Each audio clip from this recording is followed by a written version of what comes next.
फुल फ्लेज प्रचार सुरू झालेला आहे आणि आज ते मोजून आता 10 ते 12 दिवस राहिलेले आहेत. प्रभाग खूप मोठा आहे. कसं नियोजन केलंय आणि कसा प्रचार चाललाय? आमचं ना आम्हाला पार्टीने सांगितलं होतं जेवढे इच्छुक उमेदवार आहात तेवढे सगळे सोबत फिरा. त्याच्यामुळे आम्ही 10-12 दिवसापासून प्रचाराला फिरतोय. त्याच्यामुळे आमचा प्रभाग बऱ्यापैकी कव्हर झालाय. बीड बायपास पासून आता इथपर्यंत पहिली फेरी प्रत्येकाच्या घरी आम्ही जाऊन आलो, ज्याला आपण डोअर टू डोअर म्हणतो. आपले इच्छुक उमेदवारही होते. भारतीय जनता पार्टीने सांगितलं होतं, मंत्री महोदय आदरणीय सावे साहेब, किशोरजी चितोळे, केनेकर सगळ्यांनी सांगितलं होतं, डॉक्टर कराड. त्याच्यामुळे आमचा प्रभाग सगळ्यात पुढे आम्ही आहोत प्रचारात. आमचा प्रभाग जवळपास पूर्ण फिरून झालेला आहे. आणि प्रमुख समस्या आणि त्याच्यावर तुमचे उपाय काय? समस्या म्हणजे काय, जी काही पाण्याची समस्या आहे तर ती पाण्याची समस्या पूर्ण शहराची आहे.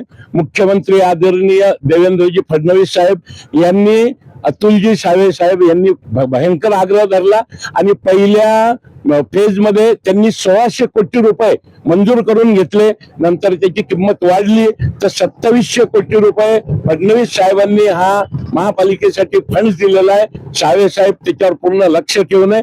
2 महिन्यात आता काम पूर्ण होणार आहे. त्याच्यामुळे पाण्याची समस्या ही सॉल्व्ह झालेली आहे. सक्षमीकरणावर काय तुमचं आहे? आम्ही महिला सक्षमीकरणासाठी बचत गटांच्या माध्यमातून आम्ही खूप मोठ्या प्रमाणात शासनाच्या ज्या योजना आहेत त्या आम्ही महिलांपर्यंत पोहोचवल्यात आणि लाडकी बहीणच्या माध्यमातून जे सरकार महिलांना देते त्याच्यातून पण महिला सक्षम होत आहेत. कारण ती एक सक्षमीकरणाची पहिली पायरी आहे. कारण खूप छोटी जरी रक्कम वाटत असली तरी बऱ्याच महिलांसाठी, घरगुती काम करणाऱ्या महिलांसाठी तो एक कुटुंबासाठी खूप मोठा आधार आहे. त्याच्यामुळे महिला सक्षमीकरणाकडे ते खूप मोठं पाऊल आहे आमचं. प्रभागाची म्हणजे कॅपॅसिटी खूप मोठी वाढलेली आहे. प्रभाग वाढला, आधी वार्ड होता, आता प्रभाग आहे. तुमची दमछाक सगळीकडे जात असतात नाही. मग तो उत्साह कसा वर्धन करतायत?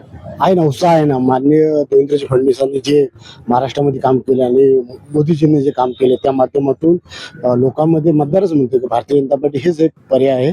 आणि भारतीय जनता पार्टीची जे काही संस्कृती आहे त्या संस्कृतीच्या माध्यमातून तुम्ही जे उमेदवार आहे ती उमेदवार 2 म्हणजे 3 तर नगरसेवकच आहे आणि मी एक कार्यकर्ता आहे. जी काही उमेदवारी दिलेली आहे ती चांगल्या म्हणजे 3 ऑलरेडी नगरसेवक आणि मी कार्यकर्ता. ह्या माध्यमातून जो रिस्पॉन्स आहे तो रिस्पॉन्स खूप छान आहे. ज्येष्ठांच्या अनुभवाचा फायदा होतो कारण की ऑलरेडी हो 100% होतोय. हो होतोय. मार्गदर्शन करतात तुम्हाला आणि मलाही करतात आणि त्या माध्यमातून मलाही शिकायला मिळतं खूप. शहर तुम्हाला बघतंय, काय आव्हान कराल सगळ्यांना? शहरात आजपर्यंत ना कमळाचा एकही वेळा महापौर झालेला नाही. आज महानगरपालिका, नगरपालिका, ग्रामपंचायत सगळीकडे भारतीय जनता पार्टीची सत्ता आहे. केंद्रात युतीची आहे, महाराष्ट्रात युतीची आहे. माझी शहराला विनंती आहे, एक वेळा फक्त कमळाचा महापौर करावा. शहरातल्या मायबाप जनतेला, मतदारांना माझी कळकळीची विनंती आहे, एकच वेळा फक्त कमळाचा महापौर करा. याच्यानंतर कायमस्वरूपी आपण कमळाला मतदान द्याल. अशी शहराची विकासाची गंगा शहरात येईल आणि शहरातला विकास होईल. कारण केंद्रात विकास चालू आहे. केंद्राने स्मार्ट सिटीसाठी दिलेल्या पैशातून आज शहरातले रस्ते झालेले दिसतात आहे.